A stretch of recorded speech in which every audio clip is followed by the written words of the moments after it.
봉기의 한자는 벌봉 일어날 기입니다. 사람들이 모이는 모습이 마치 벌떼가 모이는 것처럼 신속하고 기세가 대단할 때 봉기한다고 합니다. 동학난 때 탄관오리들의 학정에 대항해서 농민들이 봉기한 것이 대표적인 예입니다. 임신중절 수술의 중절은 정확히 무슨 뜻일까요?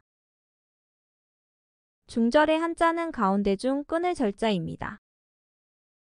곧 태어날 태아의 생명을 중간에 끊어버리기 때문에 중절이라고 합니다. 태아는 명백한 한 인간이므로 이는 살인행위에 해당합니다. 단순히 수술 중에 하나로 간주할 수는 없는 문제입니다. 유아들의 상당수가 엄마 뱃속에서의 생활을 생생하게 기억하고 있습니다. 우리 조상들이 아기를 낳자마자 한 살로 친 이유는 태아를 한 인간으로 생각했기 때문입니다.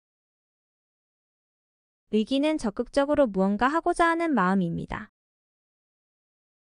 소침은 그 의기가 사라져버리고 가라앉아버림을 지칭합니다. 의기소침의 반대는 의기양양입니다. 뽐내는 기색이 표정과 몸짓에 가득한 모습이 의기양양입니다. 의기양양의 한자는 뜻을 기운기 날릴 양자입니다. 의시되는 것을 보고 양양하다고 합니다.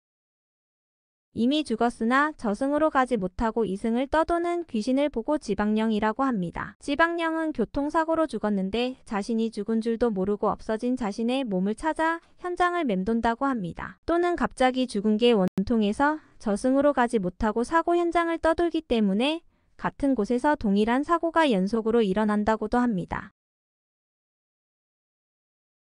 그래서 지방령의 한자는 땅에 묶여있는 영혼이란 의미로 땅지 묶을 박실령 영자를 씁니다. 지방령이 실제로 있을 리는 없습니다. 다 호사가들이 지어낸 얘기입니다.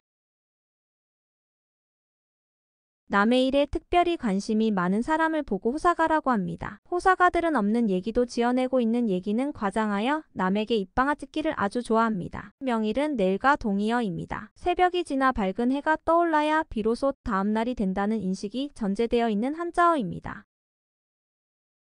그래서 밝을 명날 일자를 써서 명일이라고 합니다. 명년은 내년과 동의어입니다. 섣달 금음날 밤이 지나고 다음날 밝은 해가 떠올라야 내년이 시작됩니다. 그래서 밝을 명 해년의 명년이라고 합니다. 명일과 명년은 우리가 매일 접하는 아침해를 염두에 두고 만든 한자어입니다. 2차 대전 당시 연합국과 싸운 독일, 이탈리아, 일본의 삼국 동맹을 추축국이라고 합니다. 왜 추축국이라고 하는지 그 유래를 알아봅니다. 당시 이탈리아의 무솔리니 총리가 베를린과 로마를 잇는 선이 세계의 추축이라고 한 데서 유리합니다. 추축이란 중심축이라는 뜻입니다. 사물의 핵심을 중심축이라고 합니다. 추축국의 한자는 지도리추 굴대축 나라 국자입니다. 지도리란 경첩의 옛말입니다. 지도리 추자는 중심 근본이라는 뜻을 포함하고 있습니다. 추축국이라고 하면 독일, 이태리, 일본이 세계의 중심이라는 뜻을 자칭한 표현입니다. 국어사전에 의하면 상기를 흥분이나 부끄러움으로 인해 얼굴이 붉어지는 현상이라고 정의하고 있습니다. 예를 들면 짝사랑하는 이상과 갑자기 마주치면 얼굴은 저절로 상기된 표정이 됩니다. 청춘들이라면 사랑하는 상대를 생각만 해도 상기가 됩니다. 상기의 한자는 윗상자 기운 기자입니다. 기운이 위로 올라가는 것이 상기입니다. 기운이란 기류 즉 체내에 흐르는 기의 흐름을 말합니다. 상기는 한의학에 기반한 한자어입니다. 체내의 기류는 보통 배꼽 밑에 있는 단전을 중심으로 하복부에 주로 머뭅니다. 이것이 감정의 동요가 있으면 일시적으로 얼굴 쪽으로 올라갔다가 다시 내려오게 됩니다. 이때 얼굴에 홍조를 띠게 되는데 그러면 상기된 표정이 되는 것입니다. 단전은 도교나 선도 수련에서 유래한 용어입니다. 한의학에서도 단전을 인체의 가장 중요한 기관으로 간주합니다. 단전은 배꼽 및 7 내지 8cm 하단 복부 안쪽에 주먹만한 위치를 차지하고 있습니다. 단전은 눈으로 볼 수는 없으나 실제 하는 기관입니다. 하는 일은 인체 내에 흐르는 모든 기류를 총지휘하는 역할입니다. 혈액으로 치면 심장에 해당하는 역할을 하는 것입니다. 단전에서 불굴 단자를 쓰는 이유는 선도호흡법을 수련하면 뜨거운 열기가 단전에서 발생하여 전신으로 퍼지는 현상을 상징합니다. 또 선도 수행의 경험자들은 수행 중에 항상 붉은 빛을 느끼면서 수련한다고 말합니다. 이러한 이유 등으로 인해 불굴 단자를 쓰는 것입니다.